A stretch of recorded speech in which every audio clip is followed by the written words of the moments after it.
Hello, everyone. Welcome to Mind Pump. This may be our most controversial episode ever. Honestly, I'm nervous to have it up here on YouTube, but we're going to go for it. Today, we speak with our good friend, Josh Trent from the Wellness and Wisdom Podcast. He's an excellent communicator. You're going to really enjoy the conversation. The topics cover many things, such as fatherhood, freedom, the pandemic, and more. Enjoy the show. When were you here last? 2018. Really? 2018. That's been a long time. Now, was that the last time we all were even together, or did we do something together since then? 'Cause I feel like, We were in Tahoe when you guys That's did right. the event in Tahoe. okay, so that was the last Yeah, one. that was pre-plandemic. Yes. Yeah. Oh. Hey, listen, you trying to get us canceled? Sorry. They're already looking at me. Sorry. Yeah, it's been a while. A lot's happened Yeah. in like 4 years. Besides, I'm not talking about the world. I mean, like personal. Yes. You're a dad. You weren't a dad last time. No. How old is your little one? 16 months. Oh. Yeah. Girl, right? Little girl? No, it's a little boy. Little boy. Boy. Little boy This named is Nova. adorable. Novah. Get that spelling right. Yeah. Adorable. Yeah, I love him Adorable so boy. much, man. Yeah. It was like somebody carved out a space in my heart that I didn't know was there. Yeah. And that's the only way I could describe fatherhood. I mean, there's so much more, but that's like, Isn't that weird? not really. I knew I wanted to be a father my whole life, but really I didn't earn it yet. Like you have to earn being a father. What do you mean? Well, you have to have the responsibility. You have to be responsible to be able to be a dad. You can't just be a reactive kid that's like trying to be hedonistic all the time, which is what a lot of us get stuck in. And this whole society is built on taking advantage of hedonism and, you know, our insecurities. That's how we're fucking monetized. So That's a powerful statement. Bro, Dude, let's talk about that in our space. Yeah. I feel like yeah. That resonates a bit. yes. I feel like you're in our heads. We literally were having this conversation today. I was telling them, you know, it's like my grandfather just passed away. He was the patriarch of the family, very close. It's been very, very hard for everybody. And it, you know, when something like that happens, you examine things, you look at things. Yeah, he was in his 90s, right? 91 years old. Yeah. And I just, you know, you think he lived such a hard life, very poor. I don't want to get all into it, but you look at it and you go, man, what a terrible lie that, and we'll just talk about young men now. What a terrible lie we're told in modern societies that having kids, starting a family, it sucks. It's a lot of work. You want to be free, man. You want to go drive fast cars and hook up with a lot of women and responsibility. That sucks. Like you just go make money and do your thing. And what you're talking about is exactly that, but actually the opposite. It's the opposite. So what was that experience like, having a kid going from do whatever you want, Peter Pan, to, oh, I'm a dad now? Yeah, I got wrapped into that world of psychedelics. That was like the last time I think we all hung out. I was deep in that world. Yeah. And it's a blessing and a curse, right? Double-edged sword. Like I loved what psychedelics did for me, but I'm done with the ayahuasca conversation. I'm done with the conversations about like plant medicines in general, because it really showed me this dark part of myself. I was throwing up in a bucket at late 2019, actually. I was throwing up in a bucket and I saw a little baby's face. Now, it wasn't my son's face, but it scared the shit out of me so much that I was like, wow. I need to stop these certain addictions that I'm still struggling with. I was still struggling with some addictions at the time. No way. Does this correlate with you changing the name of your business and reshifting? Man, it's been a death and rebranding? rebirth. You know, like how the snake sheds its skin? Well, that's been me. Like I'm a really different person now. Like I used to seek a lot of approval. And I think a lot of that came from me having a broken relationship with my father, which, you know, that's still unraveling. And I've done a lot of work on that, like vision quests and deeper breathwork journeys and just like conscious relating and trying to figure out, well, what was it really that fueled me to be, quote, successful? What was it really that fueled me? And when I look back, it was like this vacuum of like not feeling good enough, not necessarily having the right fatherhood instilled in me. And so now I'm in this place where I'm like, okay, let me do this from love.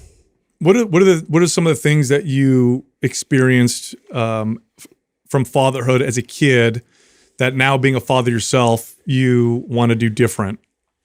Wow. How much time do we have? Dude, I would say like the number one thing that I got in contrast from my dad was he didn't have emotional intelligence, which is why I fucking love what we do. I love the ability to have long form conversations and really unpack stuff and like the art of debate. And we've lost that, you know? And so my dad's generation, they didn't do that. They didn't sit and really go back and forth about things with one another. They had their viewpoints, and you either believe somebody or you demonize them. And I would say the greatest gift and the contrast I got from him was like not getting my heart fulfilled, not getting conversations where I really felt connected to a dad. And so now with Nova, I'm already reading him books, and I'm telling him, this is why daddy does this. I'm over explaining things where, like, you know, I didn't get explanations when I was a kid. And so in a beautiful way, which takes a lot of maturity for all of us as men, you have to see the vacuum that was created for you. You have to see the painful contrast that was created for you to make meaning of it all, to understand that, like, wow, if you didn't experience that dark shit, how would you ever know how to give love and light to your son and to yourself? How would you ever know? You wouldn't know. I mean, it doesn't have to be that way. You can get a lot of love and light, and then you can give that to your son too. That's just the meaning that I create from it. Now, have you figured out how not to overcompensate for the things that we didn't get, right? So we have somewhat similar stories with the father thing, and like, because I didn't have my father from 7 on. Yeah. And so, of course, like you, we have this in common where I think I knew one day I would be a father, and I think I was my whole life was preparing for that. And then now, boom, I'm thrusted into it. My son's 3 years old right now. And He's so cute. Thank you. And I want to think of all the things that, you know, I didn't get or I didn't have.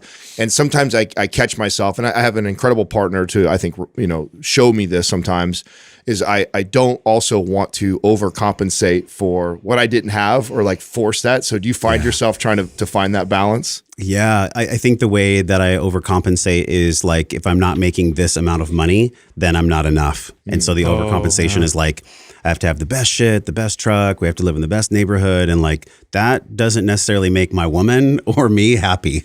So I have to really be mindful of that, because I came from welfare, dude. I was born in Section 8 housing and like government cheese and no vegetables. And like, it sucked. It sucked. And I'm not a victim. Like it was what it was. But yeah, I got to this place with myself recently this year where I was like, making more money and me working harder is not necessarily going to make our family better. Right. It's not going to make me actually spend more time with my son. I spend less time with my son. I think it's a bit of a bell curve, right? Yeah. I mean, obviously being able to provide for him and stuff like that. I think there's and we like to take trips and do things, and that costs money. So yeah, so I definitely think there's some value in no doubt in having that motivation and discipline to provide for the family like that. But then there does become this point where, okay, our needs are met.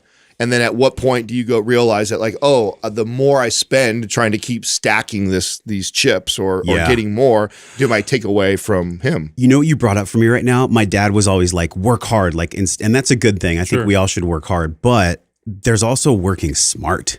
There's working intelligently, where you can like leverage affiliates and leverage business to where you're making money while you sleep. Yeah. And that's actually the most intelligent dad, is to be able to make money without him sweating from his brow all the time. Yeah. And that's actually the world that I love and that I'm really mastering, is like, how do I make money when I'm sleeping? Because then when I'm awake, I can spend time with my son and with my woman. Like that's a life worth living, dude. Yeah. It's you know what it is that there's real value in struggle. But I think as men, we can sometimes, and this happens with women too, in many ways, we value the struggle so much that if it doesn't feel hard, then you're not working hard. You know what I mean? Like if I'm not like sweating and like stressed, am I really working hard? And it's like, well, here's the deal. Like it's going to be like, life is going to be hard no matter what. Work is a means to provide these basic needs that you need. Life's going to be hard no matter what. But can I leverage, like you say, can I leverage work so that these needs are met, so I can challenge myself with these other struggles in ways that are more productive? Also, we have to be careful to not identify with being an overcomer or a hard worker so much that becomes an identity where I just keep attracting. Mm-hmm. Like I pray actually a lot, and my relationship with God has transformed since becoming a dad, because I saw God in my son's eyes. It was fucking wild. When did this happen? Y'all know. When he was born, or? When he was born, y'all know what happens when you hold your son for the first time. It's almost like that Kurt Russell movie where you go through the portal. Yeah. And when you come out on the other side, it's like, so you are cellularly, Stargate. Yeah, Stargate. Yeah. You come out a different man, a different human being, because there's no world that existed before. it's only the world that exists now. And when I held him, it was like this, and I get it on a cellular level. Like there's lots of dopamine and oxytocin going. I get all the heady shit. But like on a soul level, there's something that words can't describe when you see your son and or your daughter and you hold them for the first time. It's more than just words could describe. And that for me is like, wow, I can't even really put it into words. Like it makes me emotional. It was the just most thinking about selfless moment of my life. Yes. I didn't realize how truly selfish I was until that moment. That's a good way to put it. Because for the first time in my life, like something truly was more important than myself. Up until that point, as much as I love my partner, I love my family, I love all these other things, nothing I think ever transcended beyond me until that moment. And feeling that like, oh shit, like that's weird. And it reshaped immediately how I thought about almost everything. Yeah. Money, career, friendships, relationships, how I act, the way I present information, like literally shifted how I thought about all those things. Because now I'm thinking about this life and like, oh, how's he going to receive that? Or how's he going to look at the way I treat his mother? Oh, how's he going to look at how hard I work and how much I work? Like all of a sudden it like reframed my life. And like up until that, I mean, I'm 41 now. Up until that, 38 years, I never, ever even thought like that. It was always, selfishly motivated. Even if I thought or said, You had no idea. No idea. All right, everybody, here's the giveaway for today's episode, the RGB bundle. Maps Anabolic, Maps Performance, Maps Aesthetic. Here's how you win. You leave a comment below. In the first 24 hours that we drop this episode, helps us with the YouTube algorithm, by the way. That's why we do this. Also, subscribe to the channel and turn on notifications. Do all those things, and in the comment section is when we'll notify you if you won the RGB bundle. Now, everybody else, there's 2 days left for the Cyber Monday sale. That's 60% off across the board. All Maps programs, all Maps program bundles. 60% off of everything with the code Cyber Monday. For the discount, you got to go to mapsfitnessproducts.com and you have to use the coupon code Cyber Monday for the 60% off discount. All right, here comes the show. It was weird for me with my first, and maybe this happened to you. When I had my first, I remember when my at the time my wife was pregnant. It's like this idea, like, yeah, there's a baby in there. She's already connected, right? The baby's already in there. She already feels, him moving, and she's, and I'm like, I'm getting in the kind of trying to get myself in the dad space, and but we're not really connected yet, not like that, like mom is, right? Because we're visual, men are visual. Yeah, and not just that, I don't have a growing baby inside me, right? So I just see what's happening. It's like, okay, yeah, I think I'm ready, and then he was born, and it was like, boom, it hit me. I was like, holy cow, like this is really weird. And then I tell the story all the time. When he was, I don't remember how old he was, 7 months, 8 months old. We're sitting on the couch and we're watching Finding Nemo. And there's a scene where Marlin, the dad, loses his son because I remember that. And he's chasing him. Nemo, no! No! And I'm like crying. I'm like, what the hell is happening to me right now? Why am I crying watching this cartoon? It's the craziest growth experience ever, which also means it's probably one of the hardest things. Did you have something similar? Yeah. I mean, I haven't cried on Finding Nemo, but I just watched, actually on the plane over here, I watched the new Tom Cruise, the Top Gun movie. Maverick. Yeah. Fucking cried during that. I don't know if it brought me back to when I was fighting back. No, I think it's a nostalgia it brought me, thing, though. actually, I was reflecting on this, and it goes to your question. Like, my grandfather was the first Italian-American to be a general in the Marine Corps. I didn't know that. Yeah, and they gave him the key to the city, Passaic, New Jersey. Wow. But he came, I have deep love and respect for my grandfather. That's funny. He's been gone for 20 years and I'm sitting here on your podcast talking about him. Like, but the reason is because he did the best he could in the time he was born. And there's like a deep love there that lasts, I still feel it now. And to your question, like, I really feel like Nova will learn so much from me that I can't even connect to or understand yet, because I don't even know the person I'm going to become to give him that love yet. So I think about that kind of stuff where I'm like, Finding Nemo, all these movies, they bring up emotions in us, but it's really just because we haven't even loved to the degree that we can love yet as fathers. And so when you cried, it was probably because it was activating a part of you that you didn't know was there. 100%. And I've definitely had that happen. I mean, it just happened on the plane. Like, it wasn't necessarily about my son. If I were to reflect on my relationship with my son, what makes me cry? You know, he was a couple months ago, I got up in the morning and he just started like walking at 11 months. And he was by this air filter. We have this big air filter in our room. And I got up and he was like standing by the air filter and he was just feeling the breeze on his face for the first time. Like for the very first time in his life, he was feeling the breeze on his face. And that made me cry. That made me cry because I was like, wow, it's such a simple thing to like watch my son feel the breeze on his face for the first time.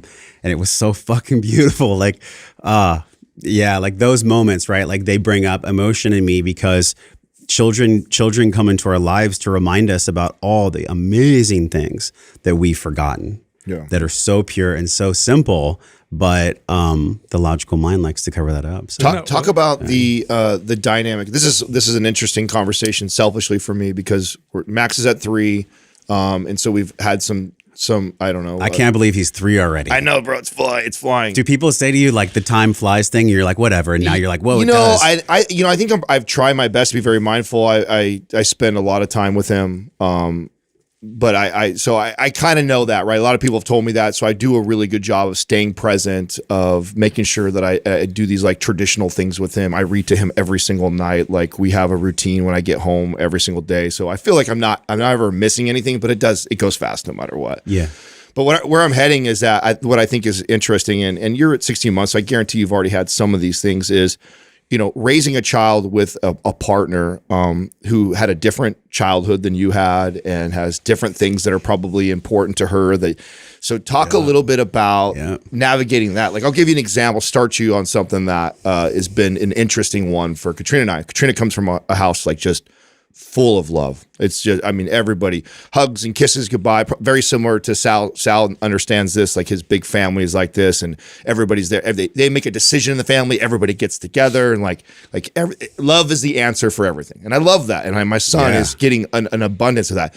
I come from this, like, I went through a shitstorm to get to where I'm at, but I also appreciate that because I know that all that adversity that I had overcome built resilience in me, made me into the man that I am today. And I want my son to have some of these characteristics and attributes. So I know I have to manufacture adversity because he sure as shit is not going to grow up anywhere close to what I was like. But then also, that's the whole point of me, you know, working hard, is that he doesn't have to go through that. So trying to balance that. So I tend to be trying to manufacture adversity in my, 1-year-old's life, and my wife's over here going like, "What the fuck are you doing? He's 1. All he needs is love right now." So that's a challenge we have of back and forth a little bit. Have you faced some of this already? Wow. I have to tell you, like, yes, he has this thing right now where he has these tantrums.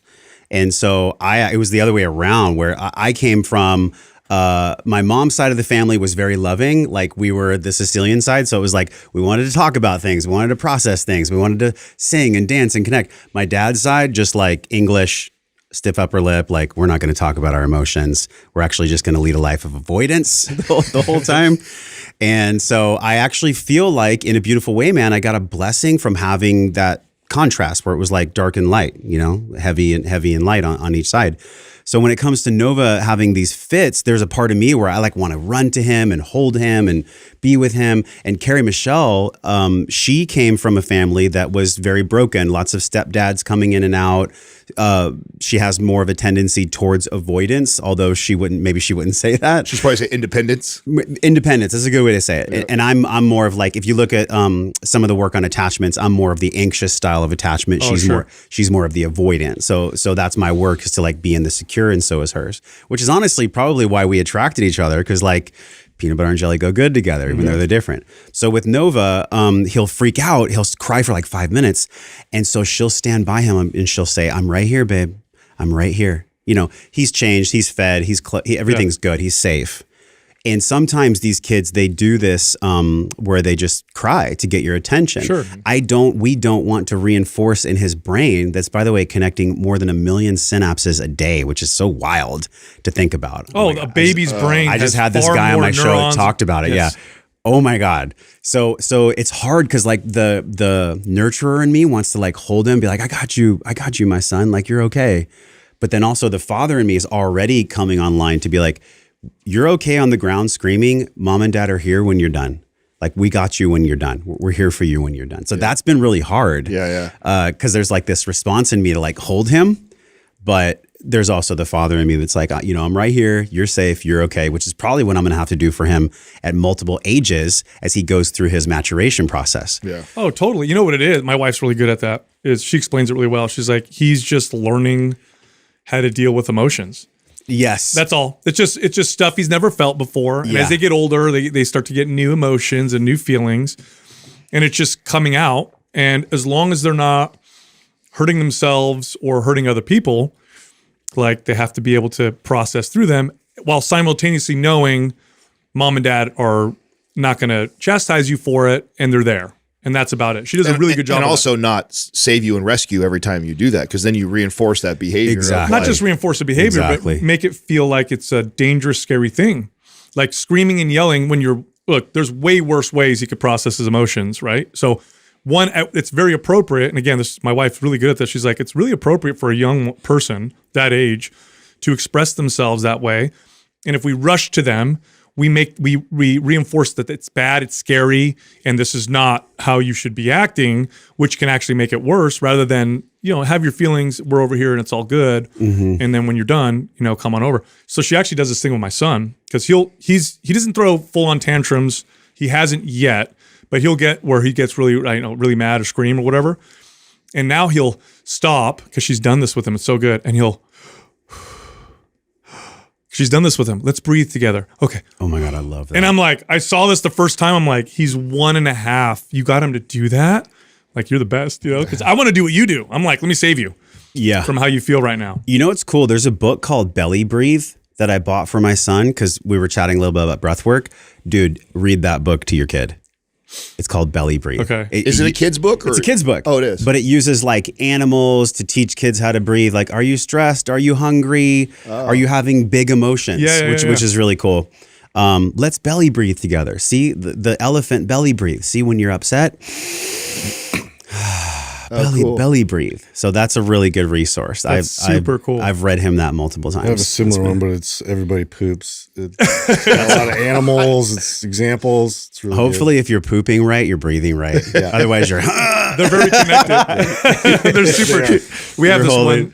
We have this. I think it's called "I'm So Mad," and it's about this little kid. It's like a little character that just gets really, really mad, and so Yeah. you're talking about the feeling of anger and what that looks like, and you know what's appropriate around it. So these books are really valuable. You know, when we first met you were your show, your podcast, the work you did was very much around growth. Yes. It's from day one. Very much about growth as a human, personal growth, business growth, whatever, just growth. It's still that way, but it's different. Yeah. Like what are the big differences now? Well, you were heavy tech when you were heavy. Yeah, tech. I was hosting panels at CES and deep in that world with Justin back in the day. Yeah, man. We were in it. And that's great because everything we do is an amalgam of who we are today, and so it's all good. It's all experience.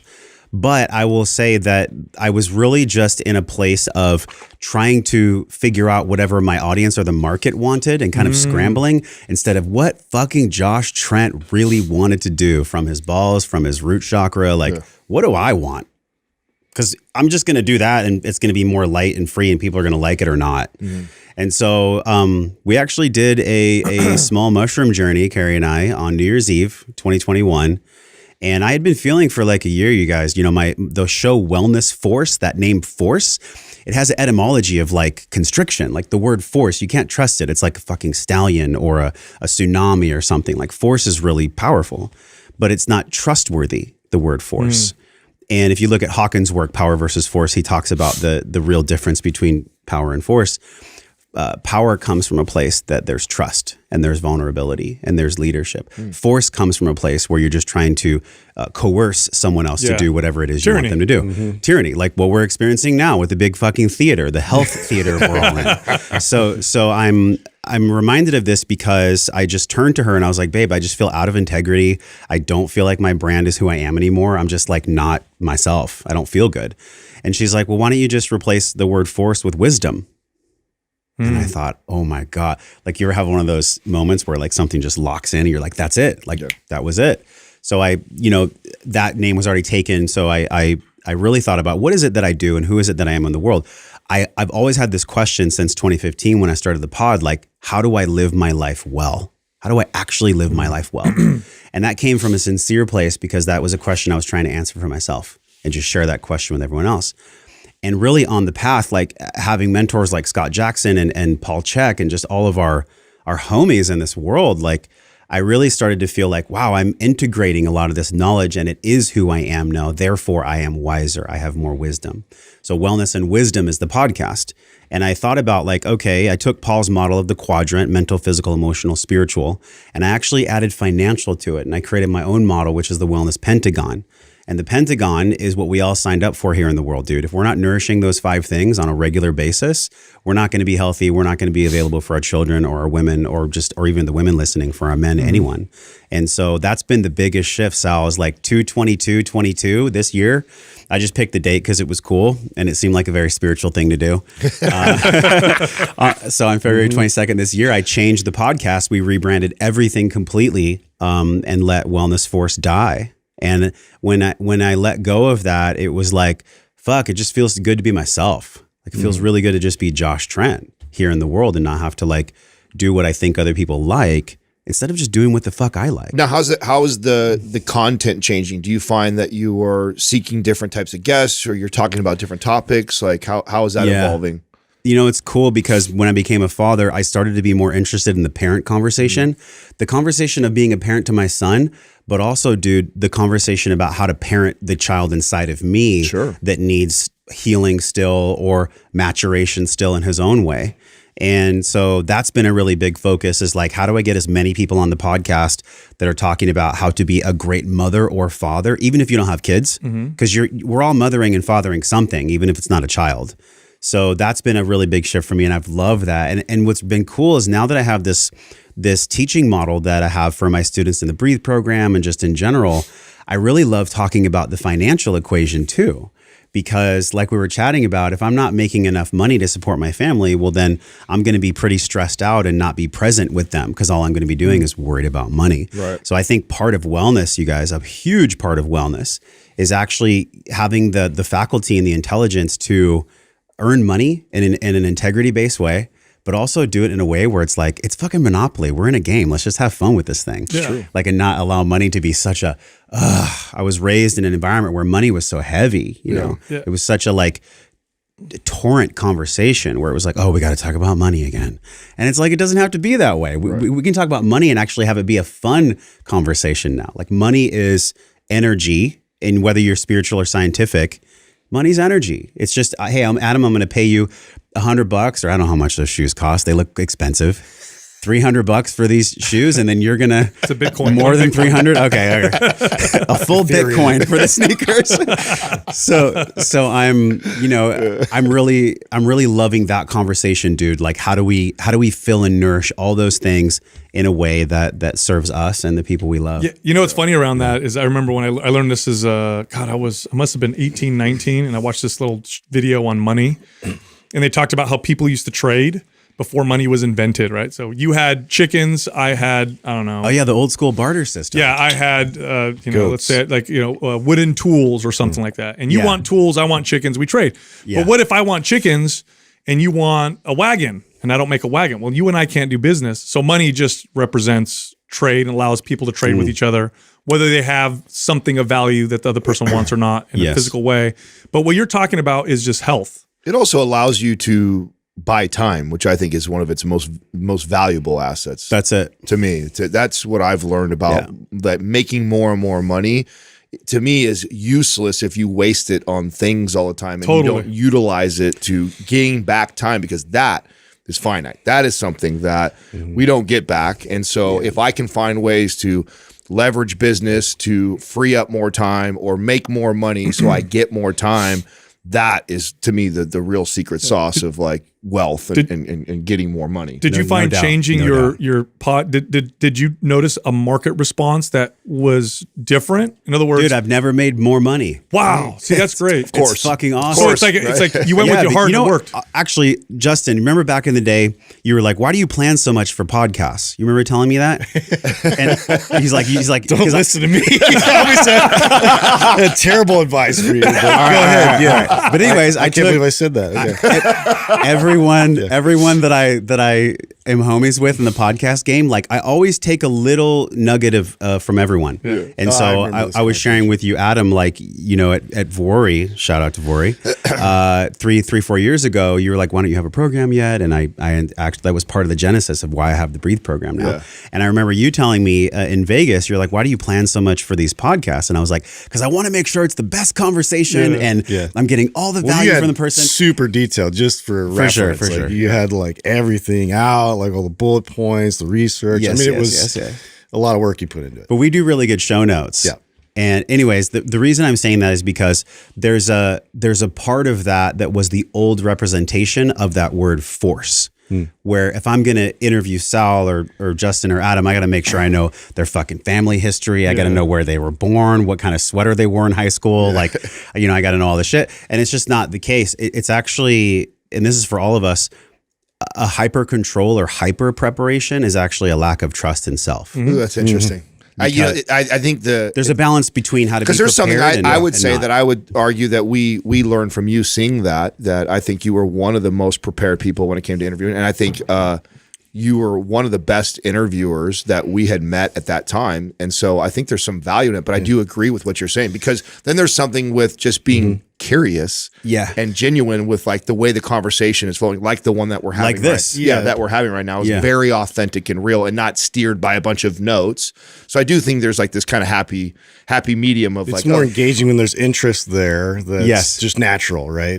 But at the same time, if you do put the preparation in, it allows for moments. If you're flexible in the conversation, you can, you know, have a little bit more content to put into it. But I guess my thing was that I felt a little rigidness. I think probably when we talked before, Yeah, and I appreciate that, because honestly, that was the old part of me, the force in me that was really seeking wisdom.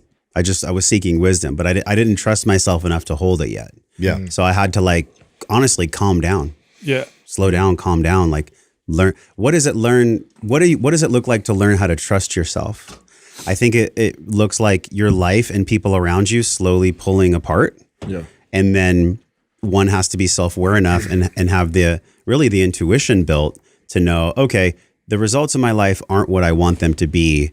How much ownership can I claim for that? Yeah. How much ownership can I claim for the people and the things that I love, even my business, pulling apart and pulling away from me, instead of just, oh, well, I'll work harder. Boom, push the gas pedal down. That shit doesn't work. Yeah.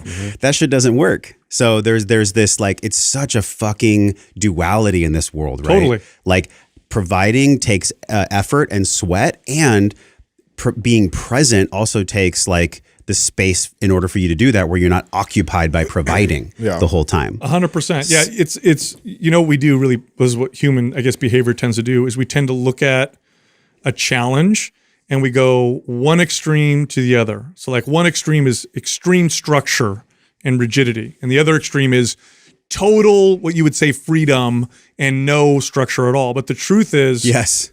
if you want the most freedom and creativity, there's a balance between the two. You have to have some structure, but you don't want to be so structured that it's oppressive You're dependent on and tyrannical You're towards talking yourself. about the Goldilocks zone. That's it. Not too hot, not too cold. That's right. That's raising kids, by the way. You look at the data on raising kids. Yeah. The most successful households are the ones that are filled with love and structure. The least successful households are the ones that are filled with structure and no love. And the one in the middle is love with no structure. Right. But you get a lot of structure with no love whatsoever, and that has terrible consequences. Authoritarian, just Yes. tyranny. You guys all have heard of and maybe studied Alan Watts. Yeah. Okay. He was famous for like letting his kids just be totally free, no structure, like one of the greatest philosophers of our time, by the way. I fucking love Alan Watts. If there was one person, I'd love to know what y'all think.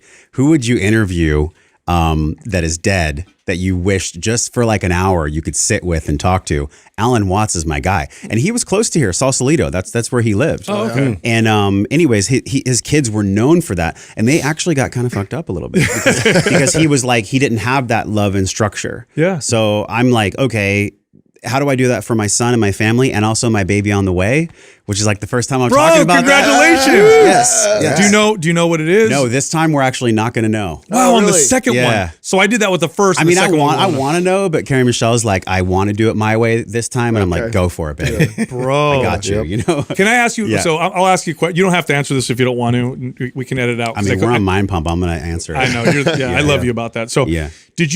are you guys doing the conventional Western Absolutely medicine hospital birth? No, we're not. That's a huge topic. Let's talk about that. We So- could do a pod on just that. Bro, okay, this was a life-changing moment, paradigm-shattering moment for me, for real. It was Yeah. on our podcast. We did a podcast early days, and I made a comment, something along the lines of childbirth was one of the greatest killers of women throughout history, super dangerous, blah, blah, blah. Yeah. And this midwife sent an email to us, and she's like, I've delivered over, I don't remember, she said thousands of babies. That's a huge myth. That's not true. She actually showed the data, showed how childbirth became dangerous when we started forcing mothers Intervention. yeah, and then we didn't understand about, germs. Anyway, and it blew my mind, and I said, well, yeah, that makes a lot of sense. And then I watched The Business of Being Born, which I'm sure you watched. Dude, you got to watch that and American Circumcision. Have y'all seen that? No.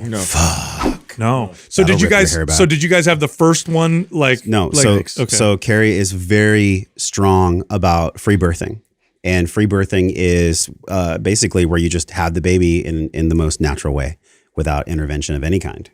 Which, like, in the beginning, like, I had to really, and that's a big part of like my maturity. Is Were you like, scared? I was scared as fuck because my paradigm was like, oh, you have the baby in the hospital, and that was just what I thought. Yes, you know? me too. Yeah. But with all of our education around and our awareness around like the broken model of pharma, insurance, and medical, and all the things that we know, I don't know why I never made the connection of like, oh, well, that's probably corrupted too. I don't know why I didn't think about that. It's just out of sight, out of mind, you know?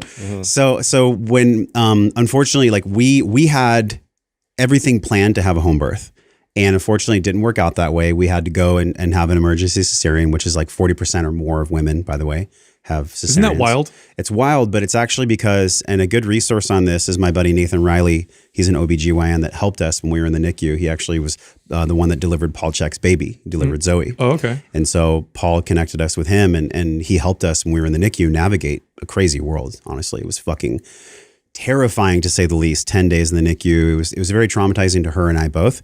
So we don't want to have that anymore. So it's actually, like, in total honesty, her and I being in more harmony about the birth process. Her and I being in harmony, which is essentially looks like me supporting everything and anything she wants to do, because it's her body and she's the one birthing the child, and there's nothing for me to be afraid of if I trust in the mystery of God. Also, and I'm so glad. I mean, you said that so well. Also, the adrenaline and fear Yeah. stop the process. They stop the birth Yes. process. I mean, Yes. where the baby comes out. I mean, you can almost classify it as like almost like a sphincter muscle. That it's true. Like, Yeah. if you get scared, shit gets tight. It restricts. It just does. it just And restricts. in nature, you're giving birth, Yes. and something scary happens. Totally. You got to stop giving birth and get the hell out. Right. So, watching that whole process of the hospital, this happens to so many You women. guys had to do hospital, or you So didn't? we were going to do a home birth, and she went 2 weeks past, and the law says you can't. do it Isn't at that home. fucking crazy? It's ridiculous.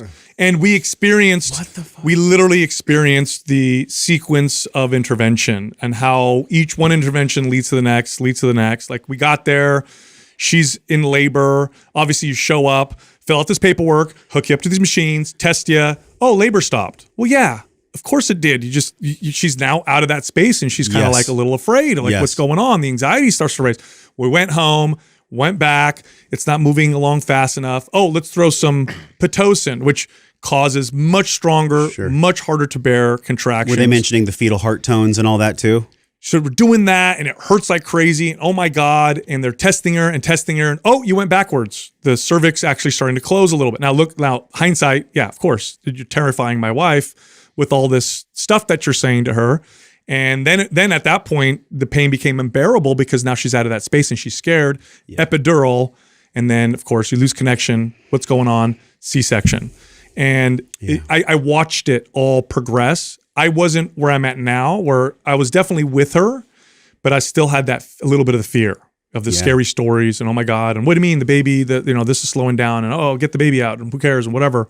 Yeah. And so now what we're doing is kind of this happy medium. We're doing a delivery center. So it's different than hospital. It's actually, what do they call it? Birthing center. Sorry. There's some nice plants and it's pastel colors. There's a bathtub and it's midwives, which are, those are the experts at natural delivery. Sure. So it's a different, boy, going through that process and looking at, it's like women are treated like a medical condition when they're having a baby, which is not. It's not a medical condition. It's a natural thing.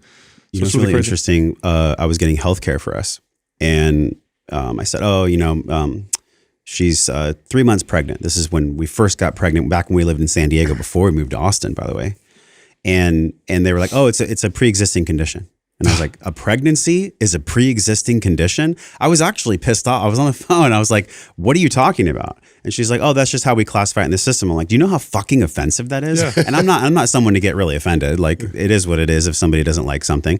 But to call a child a pre-existing condition is a symptom of the sickness of our entire medical system. That's wild. Right there. That's a symptom of the sickness in our medical system. The way that people are treated like numbers and cattle and really non-human, right? And I think that is something that all of us need to like go 30,000 feet and look at from an intelligent perspective. This is what our world looks like right now. Do we have to follow this line of thinking? Do we have to keep going in this way? Or can we have more powerful conversations that actually shift it? It's literally, we're banging our head against the wall and we have a headache. And so we keep taking painkillers. Yes. That's literally what the system is like. And I want to be very clear. I value and appreciate Western medicine. It has solved some of the biggest challenges that humanity's ever faced. Yeah. However, like all systems, there's weaknesses in it. And it's terrible at treating chronic conditions.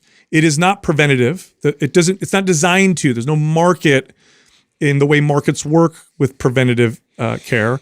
And what it does is it actually encourages symptom relief. And so the problems never get solved. So everybody's sick. There's always a surgery. You know, it's funny too. You mentioned this as like in the fitness and health space where you never connected it to to having a baby. Right.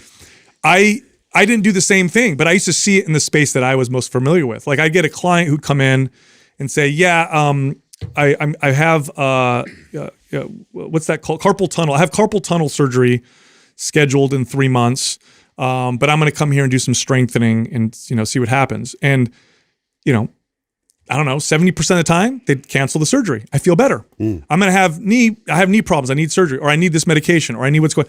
And then we would exercise, and so long as it worked out and we were consistent, we would solve these problems through, things that are largely free, right? Exercise, eating right, sleep. I remember I had one woman who just suffered from terrible anxiety, okay? The solution literally was get off caffeine and get better sleep. Gone. It was gone for her. Now, I'm not saying that happens for everybody. Yeah. But do you think anybody in our medical system really, it's just not, I'm not saying people in our system are bad. Yeah. It's just this isn't part of not the giving system. those Not the tools. business of it. They're not given those tools. They're not taught that through school. Well, okay. Think about the fitness industry in general. The entire model is built on breakage, where people sign up for the club and they don't come in. Like when I was in FM at the La Jolla 24-Hour Fitness, we would talk about that in our meetings. We would say, okay, this is our member base for this month, and this is the projected attendance. We need to get the attendance down. And like the district manager would Stop come by and be cleaning the like, you pool. guys have too many people coming to your gym. Isn't that crazy? And it was just like, what the fuck is going on here? Isn't this like the opposite of what we want? Right. So the same thing applies to what you're talking about. You don't have customers that keep coming back for your product if your product is dependent on their sickness. You just don't.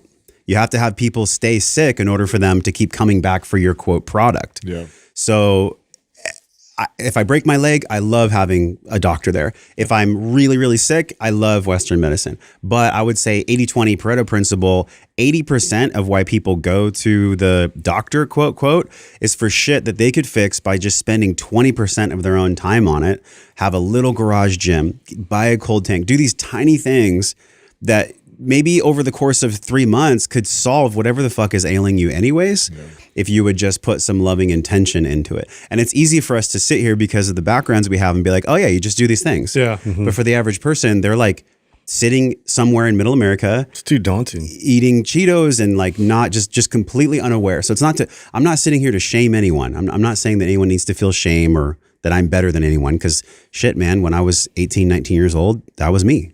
You know, I just didn't know. So how do we change this? I really feel like we have to have these conversations on such a grand scale.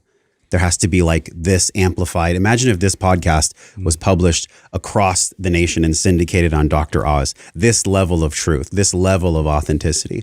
People would feel it in their soul. They'd be like, wow, maybe I shouldn't eat the Cheetos. You know, maybe I should do something different. I think that's how we would change everything, dude. I love your attitude about it. You know, what I think is, because it's no coincidence that historically, okay, this is recorded history, during the most prosperous time, we have more food available to us. People don't die of starvation in modern societies, at least in comparison to overeating, right? It's like way different. Okay, we've solved we've solved a lot of our problems. We're getting everything we want, what we think we want. And it's no surprise that we're more depressed and more anxious than ever. Oh my God. I mean, this is such a good conversation. We're worse. We're getting worse and we're getting more of what we think we want. So my theory is it's going to reach a breaking point. We're going to get to the point where our innovation and technology is going to get so good where we're going to have pleasure, food. I'm going to have a pill I could take that keeps me looking good. I'm going to have all these things, these buttons I can push. I don't have to really exert myself. And then we're going to be sad. And then we're going to be like, okay, I give up. Yeah. Maybe the answer is not in all this other stuff. Maybe it's in this old wisdom shit that was a lot of work, you know? Maybe that's what's going on. That's kind of my theory about it. So I don't know. I hope we don't go too far. Yeah. No, it's funny you mentioned that because this kind of falls in line with the whole technology conversation in general. Of like, you know, I was so excited about breakthroughs and so excited about ways to present people with solutions for a lot of these like problems that we see. Like, oh, you can't adhere to this. Maybe we could just, you know, send you reminders and we can have an app to like really, you know, fit into your daily schedule and your lifestyle to get you on track and like do all these things. And we can wear these things that'll help to kind of, you know, motivate you and keep you going. And just seeing how all of this has evolved, and we have all the things. Yeah. We have everything that we could possibly and more. And then more. And we're still innovating. And the innovation isn't the answer. We really have to reflect back and pull back and do a lot of intrinsic work and figure out how to really address a lot of these things within ourselves. Yeah, I don't think an app could ever truly train. I'm curious how you guys feel. I don't think an app could ever train our intuition. Mm-mm. Like an app actually might blunt our intuition because it becomes the external locus of control instead of our internal locus of control, where we need the quote mirror of mindfulness for us to have a faculty that makes the right decisions. And so I don't know if that's ever possible. Could an app make us intuitively stronger? I don't think so. Yeah, I think you'd have to use it in a way to enhance the wisdom building process. So like you could get a lot of information, but that's not going to give you knowing, right? So I could have tons of information. For example, CGMs, right? Continual glucose monitors, like really amazing science. That is actually a pretty good one. Yeah. Well, and here's why. Especially if you look at Rob Wolf and what he's doing with it.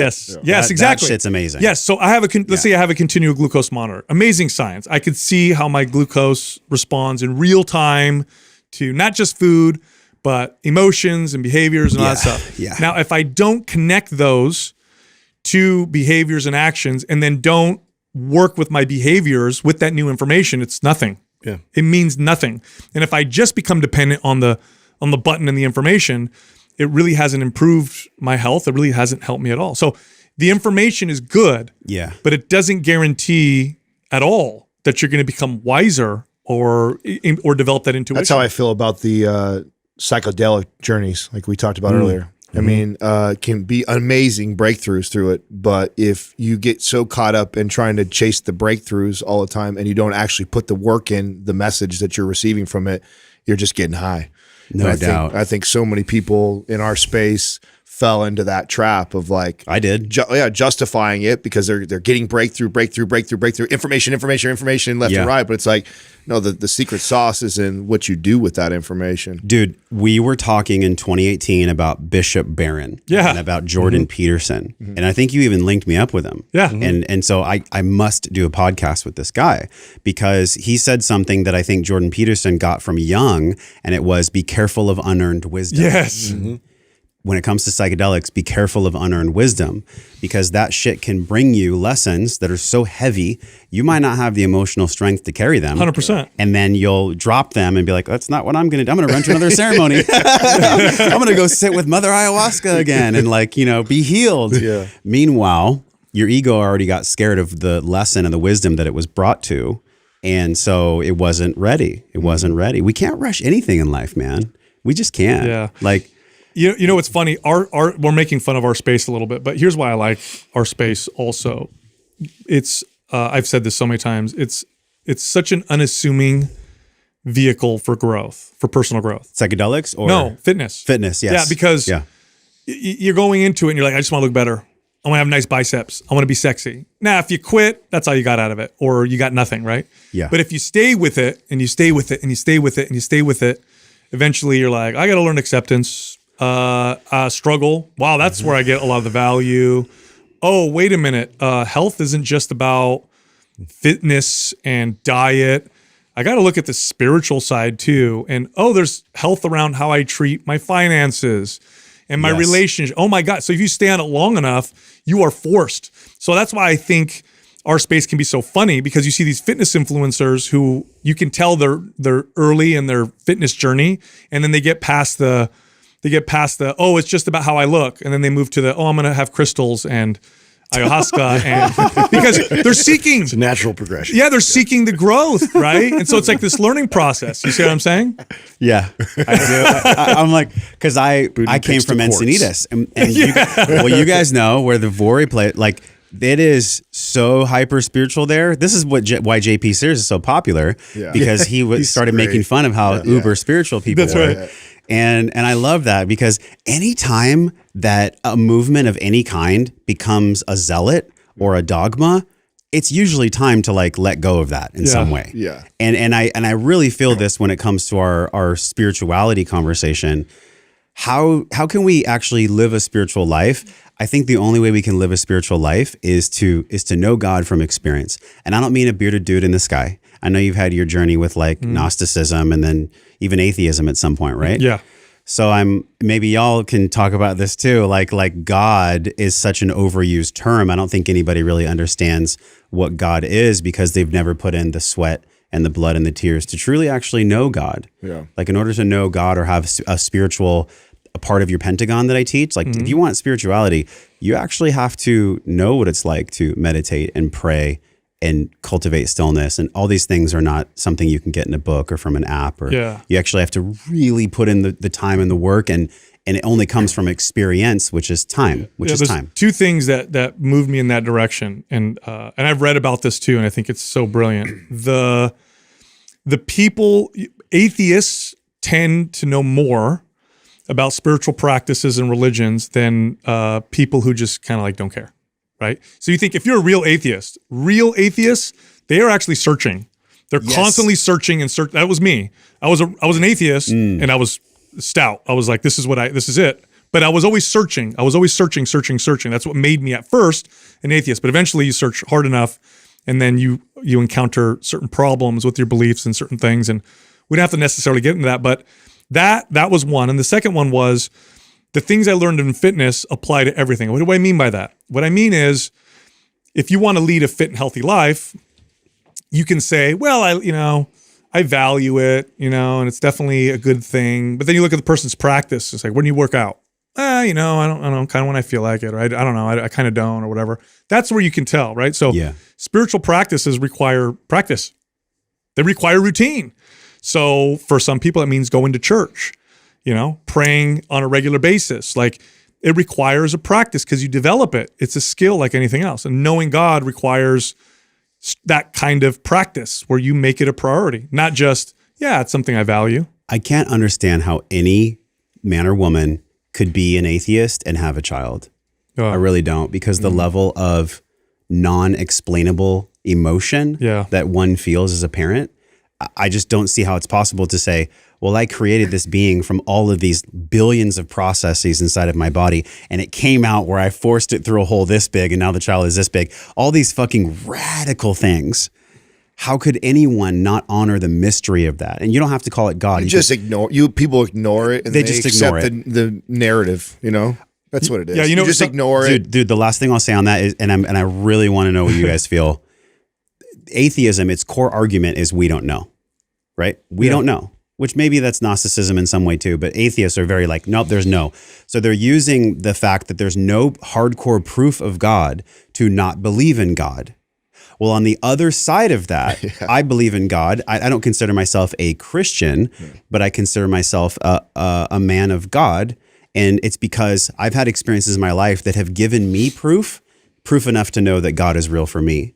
But I find it fascinating that people who are atheists, their logical framework for the fact that there is no God is that they need proof for God to be real. So with that construct, they're actually denying the other side of it, where if you need proof that God is real, how could you show me proof that there's not? It's the argument that it's like the snake eating its tail, Keep searching, the cart before the egg. Keep searching for the proof. Exactly. And eventually you'll run into the same problem I did, which is I had to become open-minded first though.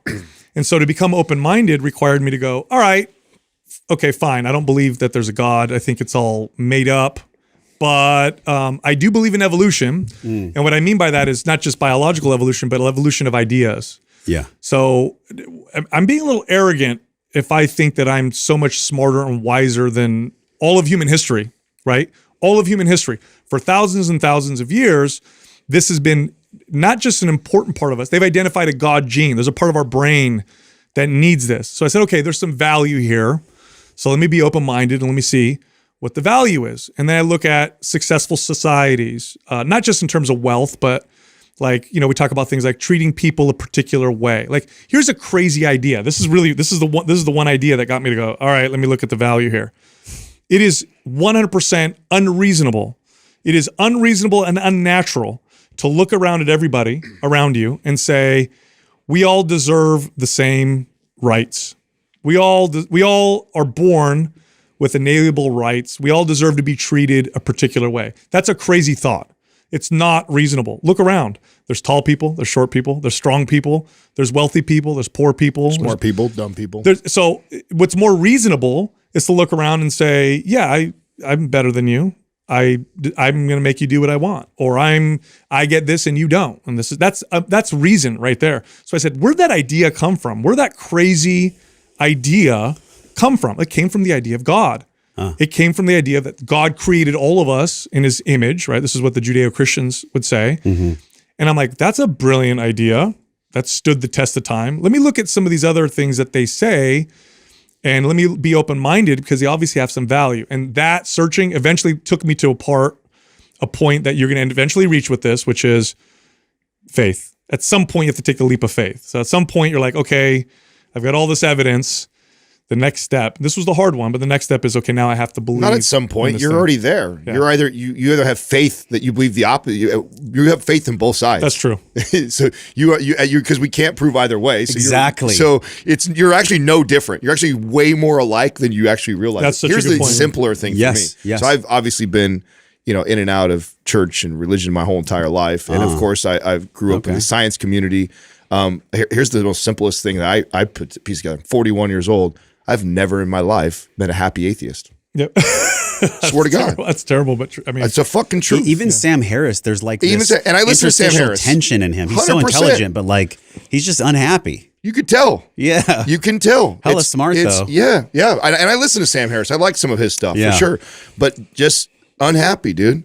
And even if they try and bullshit you, you can just tell by the way they're trying to explain themselves. So my entire life, and I've met a lot of them, or I meet people that are staunch atheists. I mean, you weren't that staunch when we first met. I think you were on that journey, but then end up coming full circle afterwards. Now, the thing that I think those people have to be careful of, because they drink the Kool-Aid the hardest.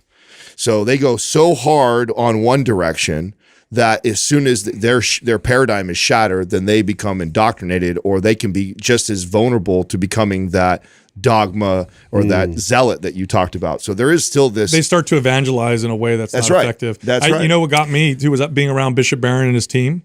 And at that time, I was pretty agnostic. In fact, I was very open about it. You guys went into his church? And we did. We did. We interviewed him there. Okay. And they knew I was agnostic. You know, I'm not Christian or whatever, but I have he a was lot of great open to questions. just having the discussion. Well, very much. This is what he does really well for the Catholic Church. He does this very well. But I met these people that were part of his team, and there was a priest, Father Steve, he's a good friend of mine now, and then there are people who aren't priests, but they're part of the team.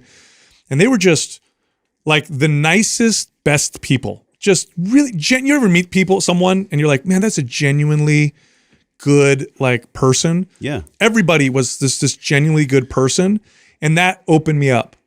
They didn't come and hammer me. Nobody was pushing on me. It was just they were just that. And by the way, you want to get people ask us this question all the time. How do I get my cousin to start working out? How do I get my mom to start working out? Yeah. You don't go hammer them about it. You just be the example. You show them. You be the example, and then eventually, hopefully, oftentimes they'll come to you, and then you can help them out. I want to say something about what Adam was saying, where he was talking about they're having faith on either side. Mm-hmm. It's so true, because if you look at why people don't believe something or why they do, they're using the same logic system. It's the exact same system. So then the wiser question is, all right, well, whether I believe or not, what result is that bringing me? That's right. Yeah. If this is a big game, and we're in potentially a hologram, we don't fucking know. Depends on how much weed you smoke. Yeah. Like we really don't know what's going on here. We make the meaning as we go along, right? So what meaning and what is the emotion? What is the benefit of me thinking in a certain way? Or what is the benefit of me having faith in a certain way? What benefit does that bring my heart and soul? Might as well choose the one that's better for you. You may as well just, if it's a game, and on one side you're Sam Harris and you eat fucking oatmeal with a tight asshole, or you're on the other side, you're someone that has a family that loves them, and you're able to express yourself, and you honor the mystery in things. You honor the mystery of God in things. There's just, to me, a clear path. It's not that my way is the right way or that our way is the right way. It's hey, it's whatever style, whatever floats your boat, y'all. If you want to have life with it puckered, cool. And if you don't, that's cool too. It's just whatever you choose, what brings you the best benefit for you. Yeah. Well, I think just logically, I think it was Jordan Peterson talks about the hierarchies that form just naturally. Yes. Right? And so we just create whatever is going to put at the top of your hierarchy system.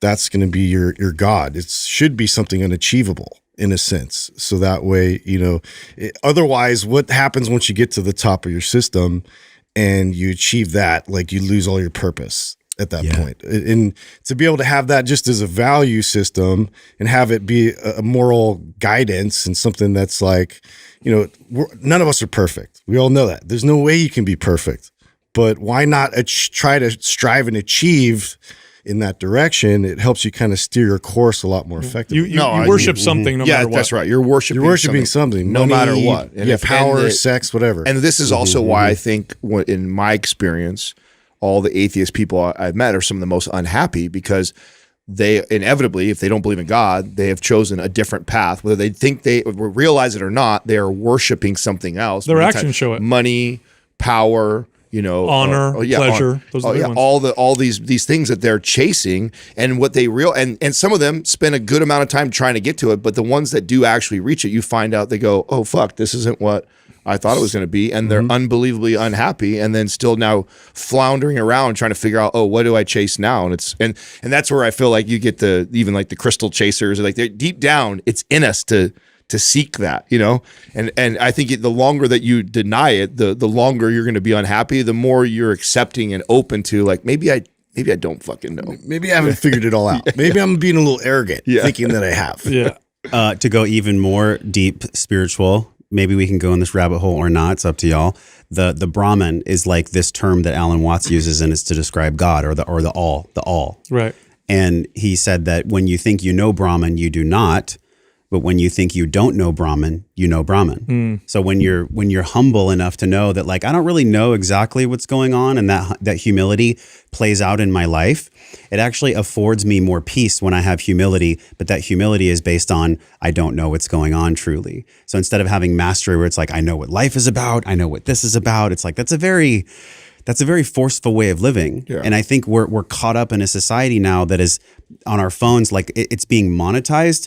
Like certainty is being monetized, attention is being monetized, and it just doesn't have to be that way. We can actually exit the fucking matrix for real now because we can make money and we can do all these things that our parents couldn't do. Do you I think think we feel some pushback too, though. Like, this is why I think like stoicism is making a way back. It's like, I know that I'm wise because I know that I know nothing. Right? It's like one of my favorite quotes. That's good. And for that exact reason, right? I do agree that we are pushing this direction. So I'm the one who's probably most optimistic of the three of us that I don't think we're going to go into this deep abyss, and I don't think we're going to just demolish a society. I do believe the crazier we're getting, and I do think it is this last few years has been very interesting, but I also find the opposing ideas and thoughts are starting to rise. I was just going to ask you, Josh, because you have these movements online, these online movements like no fat movement. These are young men that are like, hey, stop watching porn. And I think that's a doing great movement. I think, but it came out with this abundance of free pornography. Sure. So it didn't come out from them being told don't do that.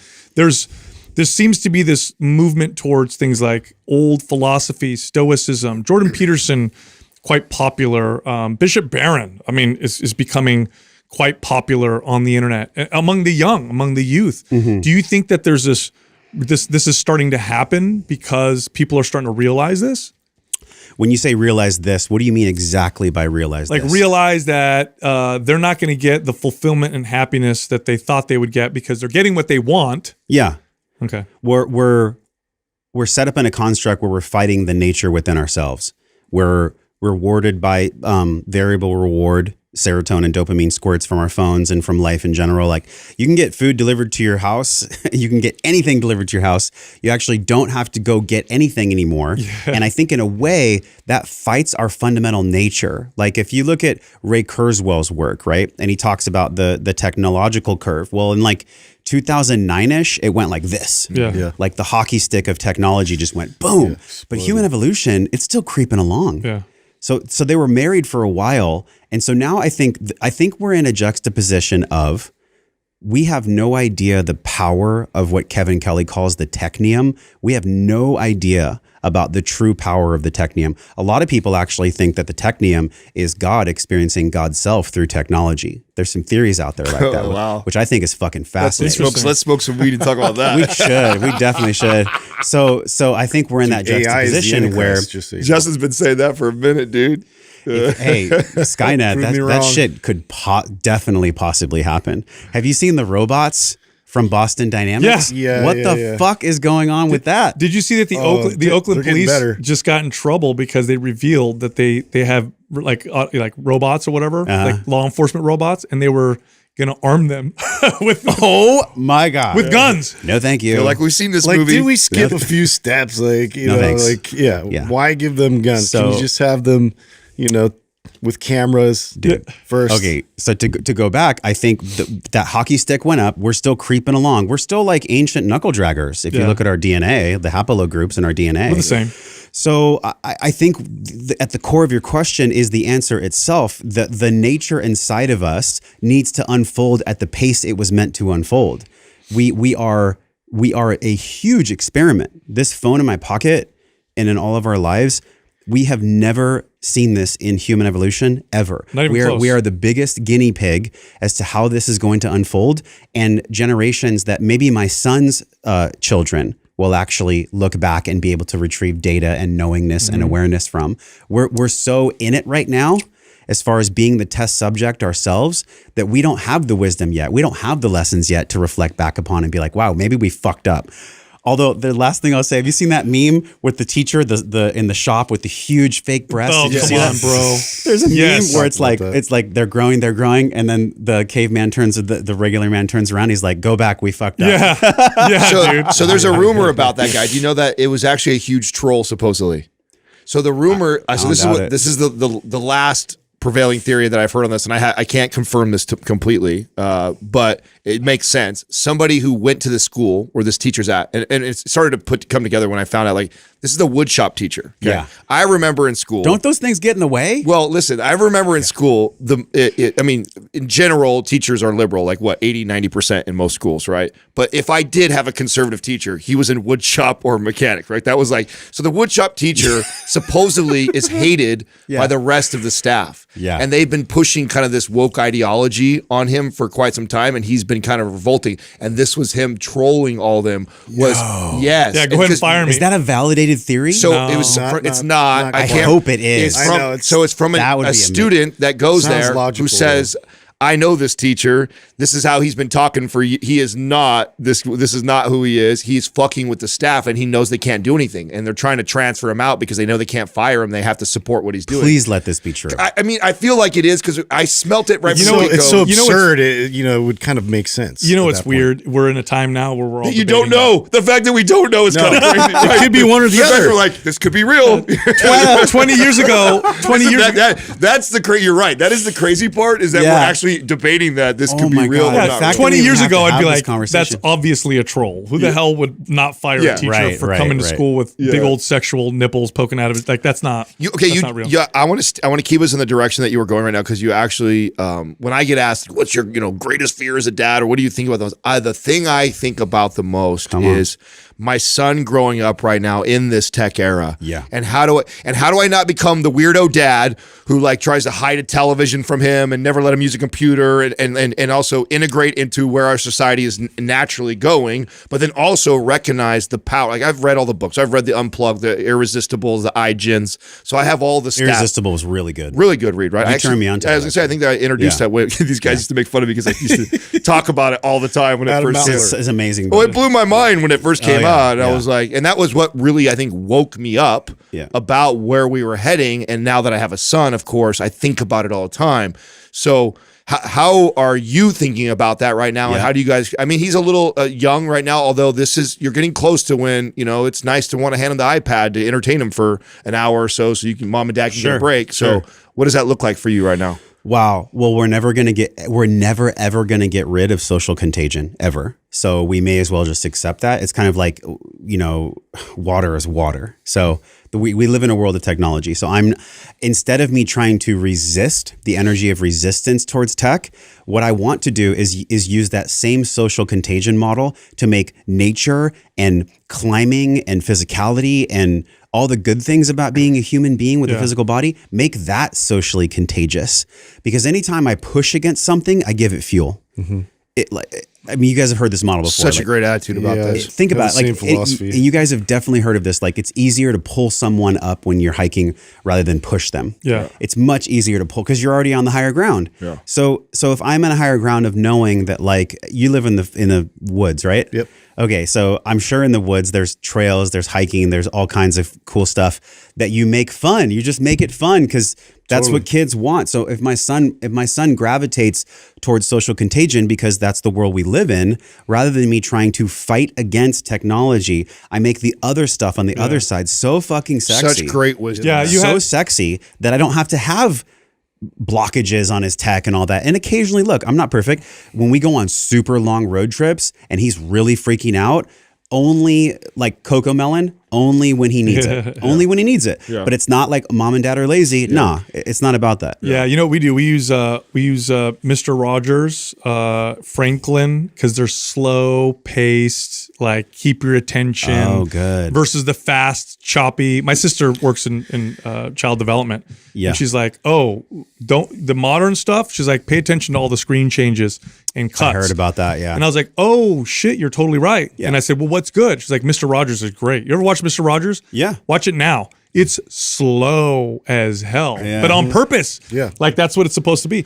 There's two ways you could go about what we're going through with technology. You can successfully cut it out, but the only way to do that is to be surrounded by a society and culture that does the same thing. So you either become Amish, yeah. and you go live in a society where I'm everybody. down. I'm down. Let's try some butter, you guys. By Starting the to way- look more appealing. By the than I know. way, they are a lot of the stuff that they're. I mean, this is no joke. I look at what they do, and it's not for me. But I look at it and go, they figured out a few things. I think Yeah, they might have been. yeah. They've been a bit wise to a few things. yeah. But either you do that, or you use the strengths of what we're creating to overpower the weaknesses. So you said we've never had anything like this in history. We actually the closest thing we've had was the printing press. That's the closest, right? Yeah.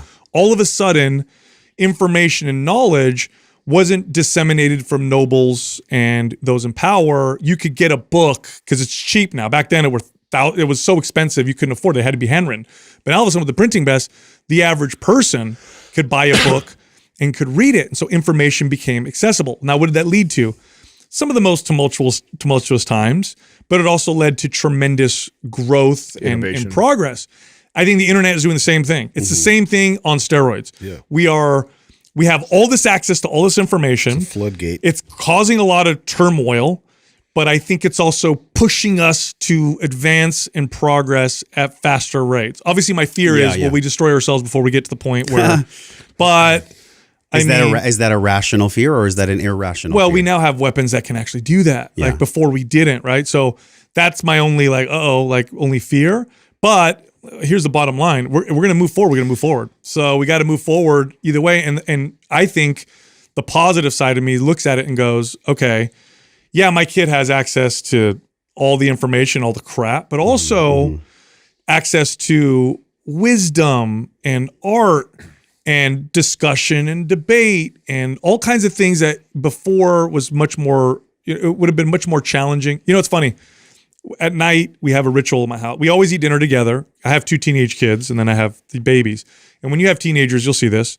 Right up until they're 10, they think you're cool. And after that, you're not cool anymore. Aw, and if you want to see your kid, sucks. you have to, like, if you Speak want for to yourself, Do that right now. you'll see. Yeah, He knows. my son won't be like that. But you know, in order Just for wait, me, you guys. in order for me to really spend time with my teenage kids, it's like we have dinner every night. So it's super valuable. This is Yeah. where we get, and then afterwards we do dishes, and my kids play music. And I have a son that's 17, a daughter that's 13, and they play songs that they love.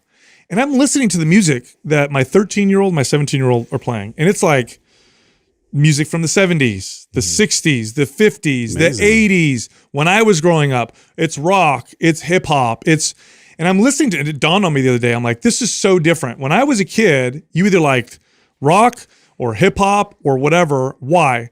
Because we were exposed. Like the only way you got music was you bought an album or you listened to the radio. And the radio, there was limited bandwidth, so they played what was popular. Yeah. So you just weren't exposed until you got into maybe college and got older, and then you learned about different types of music. So I'm like, well, that's cool. Like my kids have access to like all this music, and that's why my son is listening to The Doors, and that's why he's listening to, Nirvana and whatever. It's like he found it because it was easy to find, and he values it, and it's super cool, and he loves it. And he's so funny. He'll bring up a band to me and be like, "Do you like this?" I'm like, "I can't believe you're listening to The Doors. Really? You like The Doors? Okay, yeah, I love them." Well, because there's something in it for them, and what brings up rational fear for me with the music that's here now, like the mumble rap, where it's like, I'm a bitch and I'm a Yeah. I don't even know how to do it, dude. I can't even do it. Maybe that's how old I am. It's so funny. I'm having a moment that probably like I had with my dad or my mom, where they were like complaining about the music, and here I am complaining about young kids' music. Yeah. But anyways, I do think that a rational fear for me around the music now, if you look at like the Cardi B's and even like the Little Nas where he's dancing on the devil, and Yeah. there's an essence of demonic energy, Totally. and of hardcore negativity. At least when like, the old school rap artists came out, they were rapping from anger, but it was because they were wanting evolution and growth. They were wanting to like empower their audience. But this mumble rap and a lot of the music that's out there now, it's really about like hardcore hedonism, worshiping of the devil, and worshiping pleasure itself with no consequences whatsoever. There was actually one song that came out where it's like, I got murder on my mind. And it's this black artist, African-American woman dancing in front of a Planned Parenthood saying, I got murder on my Oh my mind, like gosh. glorifying abortion, glorifying it. Wow. And I think to myself, this is a product of the sickness of our society. We talked about the sickness of the medical system.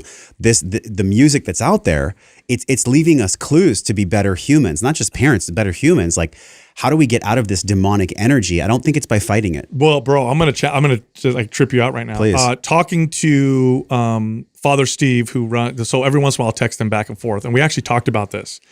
And he gave some examples. I'll give you one example. I don't know if you're familiar with Padre Pio. He's like this saint. He's a modern saint. He died years ago, but in Italy, he's like the saint, right? Like my grandmother walks around with a picture of Padre Pio or whatever. And there's this famous story with all these witnesses where he battled Satan in the room and got beat up, and there's marks on the wall, and they've saved this room, and people go and visit it, whatever. Wow. And so anyway, talking to Father Steve, and this is from the Christian standpoint. He says the closer you get to God, the harder Satan comes after you. So in other words, if you're an agnostic, Satan's not going to show up and provide evidence that he exists, that maybe God exists. He's not going to do that. He's going to be very insidious and kind of sideways and sneaky.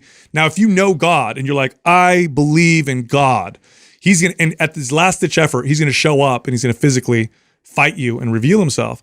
I think the crazy side is getting crazier because we also have access to more of the good stuff. We really do. So just as much as we see all this other crazy shit, you also have kids that are reading and learning about shit that like stoicism is like something people are reading about, and wisdom and spiritual, like that did when I was a kid, nobody talked about that kind of stuff. It was so I think what we're seeing is the extreme in the extreme in the extreme. So you can think of it from a religious standpoint and be like, like demons, because they see that the other side is starting to grow as well, or just human behavior.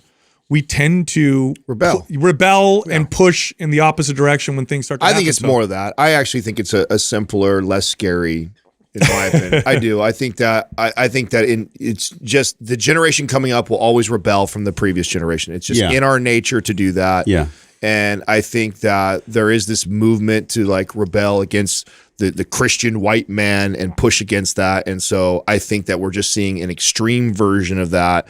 I think it's also exaggerated because we now live in this world where we're all connected all over the world. I think it's probably been happening forever, but it happened in some weird small town with a group of 12 people that nobody gave a shit about, talked about, or anything, where now they have the ability to get together, get on the internet, find the other 12 people 2 states over, you can find the other 12 people 2 states, and now all of a sudden there's 10,000 of them when you sort of do that, and that actually then you have a furry convention. Yeah. So Dude. I always try and pump my brakes when I get a bit alarmist about things and go like, okay, is it just because it's in my face all the time and it just wasn't before? And is this partially just kids being rebellious and pushing in that direction? And do I believe that this is this natural progression and evolution that we swing the pendulum? We swing the pendulum really hard this way. Well, didn't you say the data now is showing that kids now are less on social, like the kids growing up now are less about social media than the ones before? It's becoming less cool. It'll sort of work itself out. I'm kind of with you on that. And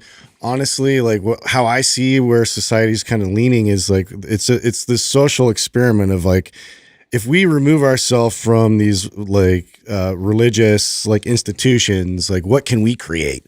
And so you're seeing a lot of this postmodern effort in terms of like, what are our morals? What are our values? And like there's a few of them out there that they want to, proselytize and then get everybody on board. And it became the exact thing that they were pushing up against previous when they felt oppressed and felt like they weren't being heard. Yeah. Now they want to do the same thing, on the other end of the spectrum, to push and oppress people down to make sure everybody believes. And it's this weird thing that it's like if I believe like it with conviction about something, like everybody has to be on board with that, and you can force. And it's like we haven't learned the lesson yet. Yeah, it just swung so hard this other way, and it's like it's just interesting to me to watch as a spectator. There's one caveat to all of this, to what all of us are saying, and that is, since we've never lived in a time where the amygdala and the limbic system can be fucking hijacked in the way that it is now. Yeah.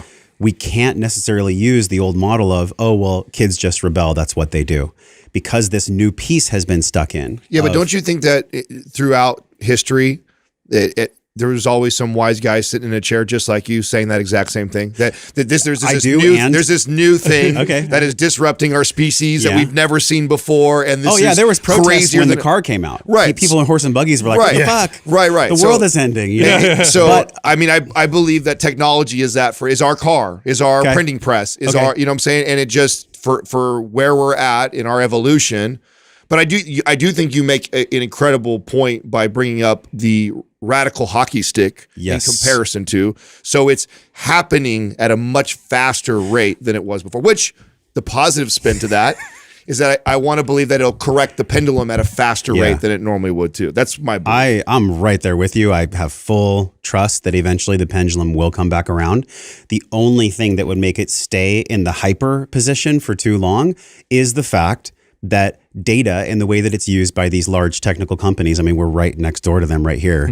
The way that they can filter information and Yeah. project information that is perceived truth, we actually haven't been in that type of a situation before. So an example of like when the horse and buggy got replaced by the car, people were revolting. Well, what was the most negative ramification of that? The most negative thing that happened is that people got to places faster and there was more accidents, right? That's kind of it. We don't know. We actually just don't know the negative ramifications in their totality of technology when we compare it to the horse and buggy. I'm with you, and also us sitting here right now, we may live till we're 90, and so we're looking at all this and be like, it'll be okay. Okay takes 1,000 years sometimes. so yeah, I think humanity is going to be okay. Right, What I get a right. little worried about, Us and our kids. Like, that's they're it. gonna have to live What with I it. get worried about is my kids. So Yeah, I go feel back you to on I that. think it's gonna move faster because of that, because of what your point. I think Yeah. here's the thing, and to play devil's advocate with what you said about like the tech and their control and stuff like that. I mean, I'm waiting. I'm surprised it hasn't happened faster, but it's only a matter of time before Elon Musk and the Kanye West buy the opposing side. Right now, we're living in CNN information only, and then Fox came along, and then came the counterpoint. So I feel like, and social media is now killed old media, right? So TV, radio is just rapidly dying right now. Yeah. It is now the new way we get taken information. And the unfortunate part, it's dominated by one point of view right now. But what will happen eventually is the free market will control somebody else coming in and being competitive. That enough people are waking up to this and we're learning every day. Like it used to be a conspiracy theory that this is happening. It's like more and more proof is happening. Like I was even on that just a couple of years ago, telling these guys like, no, they're not doing that. And it's like, okay, wow, it's getting crazy. I love It's it not organized. on Well, that you know level. what the difference is between feels conspiracy theory and truth? Yeah. About 6 months. Yeah. Today. I love that. About six Today. to 12 months. Yeah, no. So 100%, I'm on board with that, but I still have. I agree with you, big picture, Adam. I do. I just the thing that worries me is like, well, how long? Like, what is that? What does that we look have to like? go What is the through cost? to get Look, there? I'll use an Yeah. example that we can all understand because we're all in the health space. Ultra processed foods became more and more of our diets. The side effect being severe obesity and chronic health issues. That's a fact. That's the number one reason why we're obese. It's ultra processed foods. How long is it taking us to figure that out before we start to unwind that? How many people have died? How many problems have we caused? So I agree with you, Adam. The part that makes me go, is I'm in the beginning of it. I don't know how long this is going to take and how bad is it going to get before it gets better. Well, I also think that's a bit flawed, though. That statement, like to say that obesity is caused by ultra processed food is not true. It's the root cause. They're not addressing it, and they're bearing their sorrows in the processed food. So that would be the same as blaming the technology is what's going to kill us. It's like no, it's the choices that we Sure, make as humans along with that, and by us not realizing that we're allowing ourselves to be addicted to these tools, addicted to these foods. There's the root cause in figuring that out. And so that's 100%. And so I don't think the solution is to get rid of ultra processed foods. Sure. I think what Just- you're saying is right. the solution, and we're going to get there. I think we're going to get there at some point. So that's my point. Is and how I think long is it gonna take? I think faster than we anticipate for your argument. I think that we are like things are radically shifting so fast. Maybe the dark ages will only last 50 years. You know, Let's hope this. it'll be just hope- fast. I mean, I think we're heading into it. Yeah, I I'll think be I'm hoping it's 92, only. I'm betting on like a 1 or 2 year recession, not a fucking 15-year recession. I hope we're heading into. So One of those hyperbaric chambers keep me going. Yeah, wake me up 50 years. when we figured it out, everybody. I think there's going to be a return to slowness. I really do. Yeah. Oh, I truly believe 100%. that. 100%. And it's not just because I'm like pro breath work, but it's because, I mean, it's tattooed on my arm in Italian, right? It's se posso respirare, posso scegliere. And what that means is if I can breathe, I can choose. Yeah. So if I can like slow down my breath, be present with y'all, not trying to like control the conversation and just be here. And also in my own life and in my business, if I can breathe in my life and my business, I can choose. Yeah. I can choose to like play the game and do it really well. But if I'm hyper trained by a phone to react, or if I'm hyper trained because I don't have my trauma that's not been processed and I'm like hyper vigilant in my life, there is this return because the pendulum swung so hard to this side of like control and forcefulness and data and linear thinking. I really do believe that it will course correct. I have total faith in that. It will course I do correct. too. I think so. Mike and I were talking about this last night at dinner and stuff, and I think that we may be in this time where what we might see is this like, and I've been saying this on the podcast for a long time, that I think that we are going to have a pretty clear divide down the middle of plugged in and unplugged society. Yeah. A society that says, hey, you know, you guys can say all you want, but I'm happier in the metaverse. I enjoy it more. I get this. I can be whoever I want to be. And they believe that, and it offers progress, and we're better and we're smarter, and I'm going to go that way. And then there's going to be the other half that are going to want to breathe and slow down and say, it's not for me. You can do, and I really think, and I almost think that And they'll go to war with each other. So Mike said that, right? And I said, I don't agree with that. though. I don't, because in this, because the difference between our Civil War before and our difference between our Civil War now is the red and blue was both picked up guns. We're not in that situation this time. One side clearly knows they're going to get their ass kicked. The other side, and so I don't think it'll get to that level. I think it'll push to almost, and then we'll disagree. Like, okay, you go have these states, we get these states, and people will start to move in that direction. Dude. I really think that's happening. You know what's interesting? I was actually having this conversation with Aubrey Marcus. And he was like, oh, I watched this Netflix series where the guy was like, I like to fuck my woman and go to war. There's something in us that actually likes the conflict. It's this weird paradox as a human where we say we want peace, and we do. I actually believe that most people want peace. But there's also something in me, maybe it's a connection to my grandpa, I don't know, where I'm like, if you come after my child, I will fucking kill you. Yeah. And like, I like that part of myself. And that's the part of myself the part of all of us, that warrior that's like, I will protect. That's actually being diluted in our media. It's being diluted. 100%. And it's actually being shamed to be a man. I'm not talking about a old school, because the patriarchy has its darkness, right? Sure. It definitely does. But it also has its good. Yeah. How do you think all this shit got built? Yeah. Like, it didn't get built because people were wishing that it got built. Yeah. And so I really feel like there's a part of all of us that we need to learn how to be this warrior archetype in our life, but without being an asshole at the same time. No, the man that gets all the respect from other men Yes. is not the guy that goes around and kicks the shit out of everybody. No. It's the guy that can. That's the power versus force thing. It's the guy that can, but he chooses not to. Chooses not to. Exactly. He chooses not to. I remember distinctly hanging out with some top MMA fighters. I did jiu-jitsu for a while, and so I knew him. We went to a bar, and you know, when you get recognized as a fighter, every once in a while you get the asshole who wants to come test himself. And I'll never forget, this guy was poking at him or whatever. And my dude, who could have kicked the shit out of the other guy while eating a sandwich and watching TV at the same time, he's like, listen, man, let me buy you a drink. And then he walked away. And I remember I had so much respect for him because I know like he could kick the shit out of that guy. Yeah. So that's what makes a good man is you have that in you, but you choose not to unless you have to because it's there. You know, it's so funny. well We were put. talking about this the other day. I don't know if this has happened to you yet. If I'm home alone, I don't know if this is ever triggered in you. If I'm all by myself late at night, no kids, no wife, which is rare, but it happens, you know, occasionally, and I hear a noise, I get scared. When my wife and my kids are home, and I hear a noise, I am ready to attack. Really? It's so different when I'm alone versus when I got wife and kids there. It's so different. Have you experienced that yet? Where you hear a Nope. noise? Oh, it's so funny. I mean, I'm also not one of these people that believes in ghosts. Like, you know, some people are like, oh, I've definitely seen a ghost. Oh, it's bro. not even that. I've definitely seen a I'm ghost. scared No. there might be a guy out there that's trying to break in. But that thought doesn't Oh. cross my mind when my wife and kid Well- are in the house and I hear something out there. I instantly am looking for a weapon and I'm going towards the Attack. noise. If I'm by myself, I'm more like, Yeah. Did I hear I'm that? gonna pretend. I'm gonna pretend I fuck didn't was hear that? that. I'm gonna Yeah, pretend yeah. like I didn't hear that. Well, let me get out of here. Yeah. Let me go get saved. I've never really Pay attention. thought about Pay that. attention when it happens. It'll happen. I know exactly where my guns are in the garage, so I just feel like if I need them, they're there. And yeah.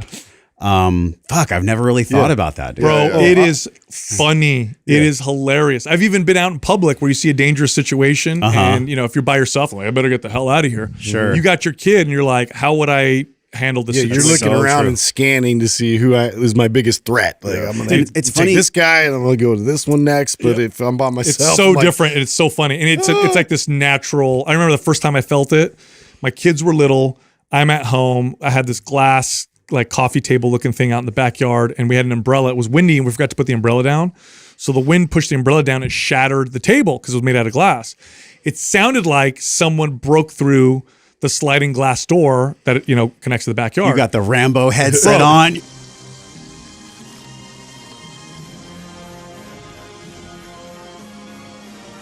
And you're ready. Bro, I jumped down the stairs, the sheets attached to me from bed before I realized what the hell I was doing. And I had this, I can't explain the feeling other than I felt like whatever was in front of me, I would go through. Like I was a grizzly bear, like that. And I remember coming to, realizing what happened, I started cracking up. I'm like, I'm not the most agile person in the world. Okay. I like to lift weights, that's about it. I jumped down the stairs, pulled the sheets with me. And at the time, my wife almost fell out of bed because I came out so quick. It was the weirdest feeling. And I was like, oh shit, I'm glad I have that inside of me. That's pretty cool. I mean, that part gets to be celebrated, dude. Yeah. Like I think that's a good part of us. I actually think so. You touched on another thing that Mike and I are talking about. That Mike, who? Mike Matthews. Oh, Matthews. Yeah. Yeah. He's been here. Actually, I think he's here right now. He's getting ready to fly. He was up here for like 4 days and hung out with us. And I was telling him that I think what we're seeing right now is this push in this opposite direction so hard, to your point, but it's starting to wake up a lot of a lot of people that I think identify with me. I was super not political. In fact, I used to say, I hate that. I don't pay attention to that. I call it sports for nerds. Let friends like Sal argue with people about that stuff. I'm not into that. But and really the way I looked at it was, listen, as long as it doesn't fuck with me and my family, then it is sports and nerds. But when it starts to bleed into my personal freedoms and you start to fuck with my kid and potentially my wife, okay, now I'm awake. Don't wake up the bear. Now by the way. now I'm paying attention. Yeah. Now I'm poked like, the bear too now many I'm on times, watch, man. and I'm still cautious that I'm not really going to get all in it. But you keep poking enough at me, and you're going to wake that sleeping giant. I believe there's a lot of people in this country that feel that same way and are just getting kind of woken up right now because it's getting crazier and crazier. That's the part of me, the warrior in me. And maybe it is Papa Bear. I don't know. Mamas have it too. Mama bears will fuck you up. Oh, right? that is. Mama bear will fuck you up too. Oh, yeah. So, but what you're talking about is there is something that this whole lockdown theater, health theater, mask theater. Bro, it pushed us faster, didn't it? It actually accelerated Yes. our uncomfortability to a point where now you are forced to look at that side of yourself. And thank God, right? Because when the hell else was it going to happen? Yeah. I'm like, not that I want war. I don't want violence. I don't want these things, but shit, they're here. And so for us to ignore them and like pretend, stick our head in the sand, like I'm not going to get involved. At what point, and this is for like all of us in everything that attacks our freedom, at what point do we go, okay, I'm going to pay attention to this. I'm going to address this. When does How it bad does it matter? have to be? How bad does it have to be? Dude, like, do you have what else? Do you have moments over the past few years where you were just like, because that happened to me a few times where I looked at this and I said, this is too crazy. There were a few of them. One of them was I was watching a newscast. Okay, this is in the middle of lockdowns, right? Yeah. Remember, we're in California. We are in like the yeah, the you're most in- you're in the lockdown. belly of the beast. This was like it was like pure like insanity with a lot of this stuff. Yeah. And everything's locked down or whatever. And I'm watching them talk about stay 6 feet apart, stay at home, keep things locked down. Immediately, literally the same telecast, they switch over to the George Floyd riots, where there's people out in the streets next to each other, just going crazy, protests and riots. And they literally said in the same breath, these protests really are not contributing in any significant way to the spread of the virus. And I remember being like, wait a minute, you just told me 2 minutes ago we had to be locked down and isolated, and now you're saying that these people who are packed next to each other, screaming and whatever, are not spreading the virus. Like, you can support them, but don't stop lying. This is insane. So I remember that was one moment. So The other moment- incredibly inconsistent. The other moment was watching children be forced to wear masks to get on planes. 3 and 4-year-olds to wear masks. And look, if you got a kid, you know you can't keep your kid's socks on. You're going to have them handle a medical mask properly so they don't spread viruses even more. And you can put it on a little kid's face, and then on top of it, their mental development, their brain develops by watching faces. So that's what we're sacrificing. I'm like, there's a bunch of scared adults forcing shit on their kids. That was the second moment. Those two right there. Yeah. And I was like, oh, they're going to put, and the reaction's going to be swift and strong. That's how I remember that. And it's going to happen. And it's Well, happening, I think. Listen, I'm going to say something, and it's with respect. So this isn't to have any other standpoint than that. How were 6 million Jews executed? Yeah. So I say that with deep, deep respect. They were executed because there was a thought form through social contagion and propaganda that was exhibited all across the media at that time in Germany. And people believed because of the pain they were in. That's the key. You have to have the populace in pain in order to instill propaganda into them to where it sticks. So the same thing applies to this. And people might be like super triggered by what I'm saying, but I believe that they are comparable. And it's not my words. You can do a quick search and look at some of the Holocaust survivors themselves that were speaking out about the whole theater and the lockdown madness, because they said to them it felt exactly the same. Yeah. You know what's funny is when you talk to people about stuff like that in history, everybody is like, oh, I'd be Schindler. No, you wouldn't. You wouldn't. There was one Schindler. There were a million. Statistically speaking, There were a million people that didn't do anything. Yep. Or Yep. just went along. So you have to look at what's going on. And I don't care if it's public, things that got you canceled off social media got proved correct 2 months later.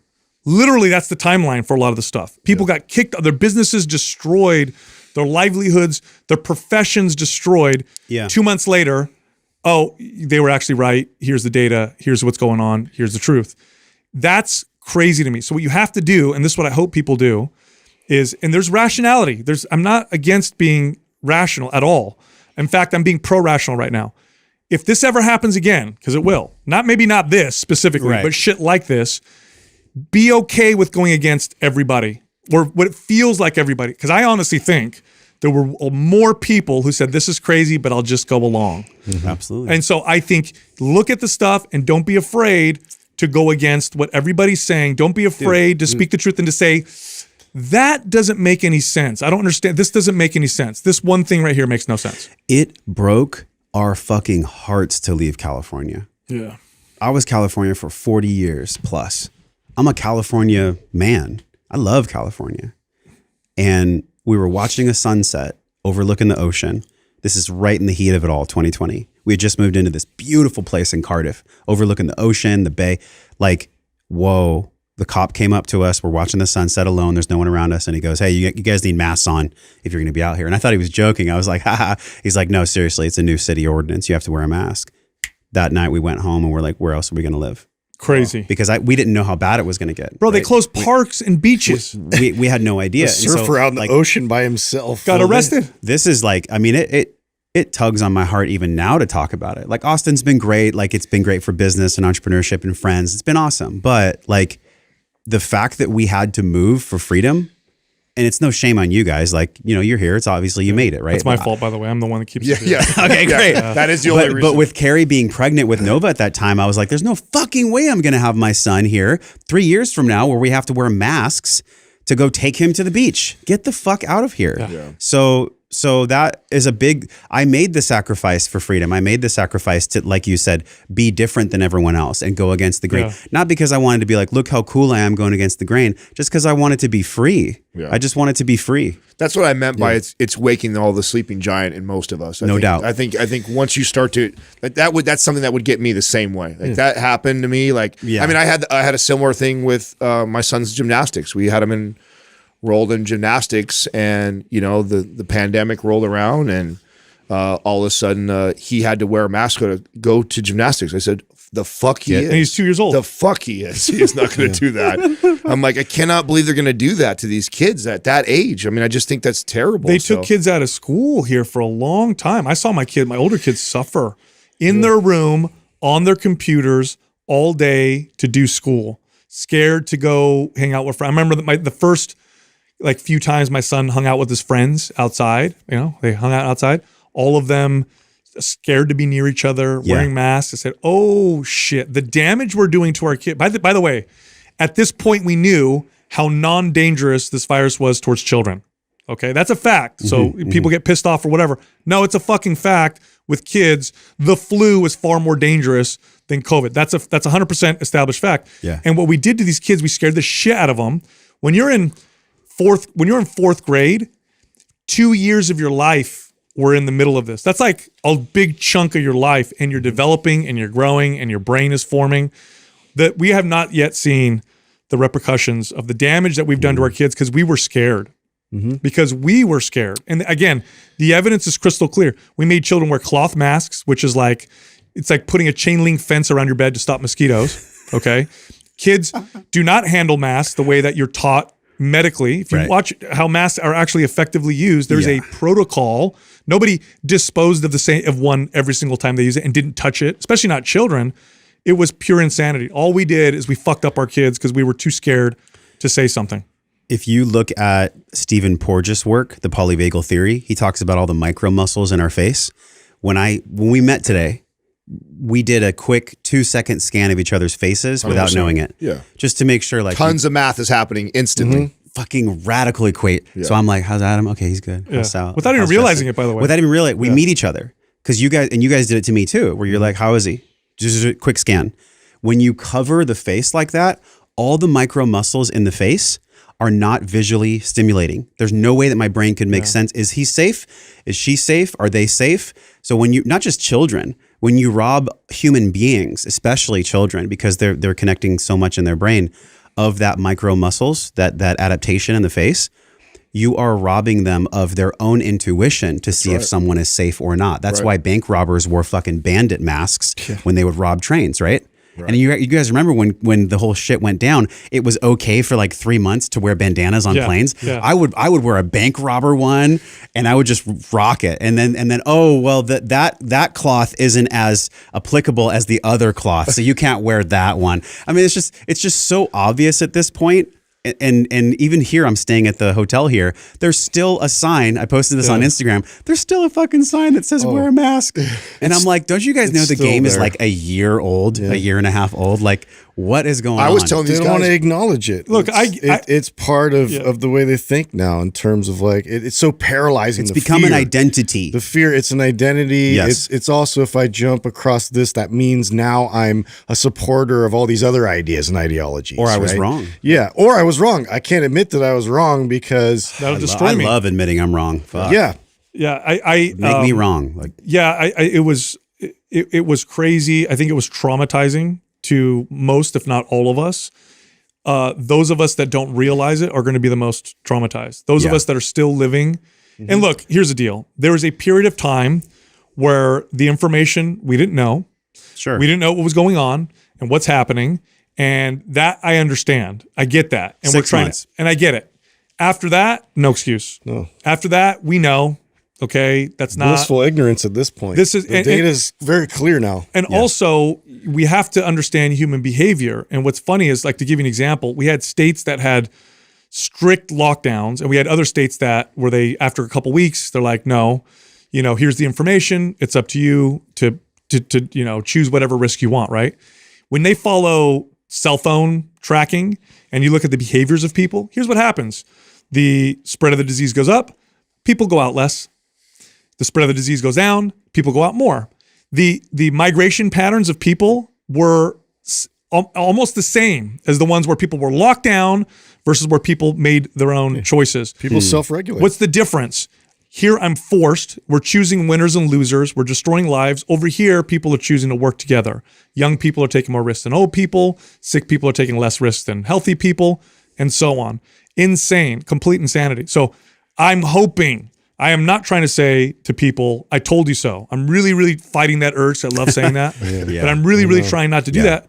Instead, what I want to be like, okay, listen, Be awake next time. like next time this happens, because it's Just going have to more happen. conviction. That's it. And be more vocal from the beginning. That's it. what we need. We need that from everybody. well, you know what George Bush said? Fool me once, Fool me twice, you ain't gonna fool me again. Yeah, J. that's Cole put right. that He's in I'm there. not a huge fan of George Bush. So I thought that was perfect right there. just No, brilliant. we're in a time where it's so important for us to just be able to do this, man. It's so fucking good. Yeah. It's like nourishing. Don't you feel nourished right? I love this. And we just happen to do it and make money and make a business. But like, this is what life is about, whether you're a podcaster or not, is like having the freedom to express yourself and share ideas. I also think that's everything. this is also what makes me optimistic. I mean, this is a total disruption. I mean, look how unregulated this space is. Yeah. And this is the complete opposite of TikTok, right? So you have this. To me, I think of Actually, Are you guys on strange how TikTok? unregulated our it is. businesses. Your businesses? Yeah, we Okay. have somebody else who does that, right? So, but we Okay, have. okay. But you ain't going to capture the essence of the podcast. And you can't. Right. But I mean, my point is that, you do have this huge rise in TikTok and the growth of that and the way that these kids are consuming content. But then you have the opposite growing right now of 3-hour Joe Rogan podcasts that lots of people sit all the way Dude. through. And so we are seeking out these long form conversations and debate and discussion. And Yep. so You can't stop it. Yeah. They'll try, and there's going to be opposing forces, and it'll get. I think as it'll keep bouncing back and forth. But I'm with you. Yeah. Again, I just don't know. I think that the fear I have is just the unknown. I mean, you guys both. What does that look like? You bring up a good point of like, because all of us agree in that direction, and it's really a question of, is it a 1 to 3 year transition or is it a 50-year Yeah. transition we have to go through? And I like to think, because of your point on the hockey stick and Moore's law, that we're going to it'll be faster. yeah, it'll be much faster, that we will course correct than before. So I feel like it. I mean, I feel like I'm hearing. Let's just more hope and more. we don't turn ourselves Yeah, into the it. swings are a lot bigger these days. Yeah, that's and for let's just sure. hope we don't turn into an infertile, homogenous species before we figure that out. That's the theory with That's the alien, with the gray right? alien, right? They're Then humans we're from the gonna future. turn into, sexless you ever heard organ this conspiracy? aliens. The What is it? What is it? aliens like the Greys, they look like little with big eyes and Oh, they have yeah. no genitals or whatever. That they're future humans who go back in time to fucking figure out how to reproduce naturally again. Wow. Yeah. Smoke a That joint, is think on about Reddit that. somewhere. This is all sober, by the way, everybody. Dude. This is a sober conversation. Oh my gosh. Good time. Bro, you're always fun. Yeah. Yeah, I enjoyed the fuck out of this. It's a good time. We can literally go Yeah. forever, but I I have to could pee. talk I have much to pee longer. so bad. I had to pee. I have to pee too. Yeah, All right. yeah. Yeah, yeah. Let's all go Let's go together. pee. All right. All right. All right, bro. Thanks for coming on. Yeah, thanks for having me again. Appreciate it. This one's really important, and that is to phase your training. If somebody trains for a full year doing a bench press and they're always aiming for 5 reps, if you compared that person to a person who did bench press where they did 3 or 4 weeks of 5 reps, but then they did 3 or 4 weeks of 12 reps and then 3 or 4 weeks of, let's say, 15 to 20 reps, and then they'll throw in some supersets. At the end of that year, you're going to see more consistent progress from the person who's moving in and out, and less injury. That's another thing. You'll see less injury as well.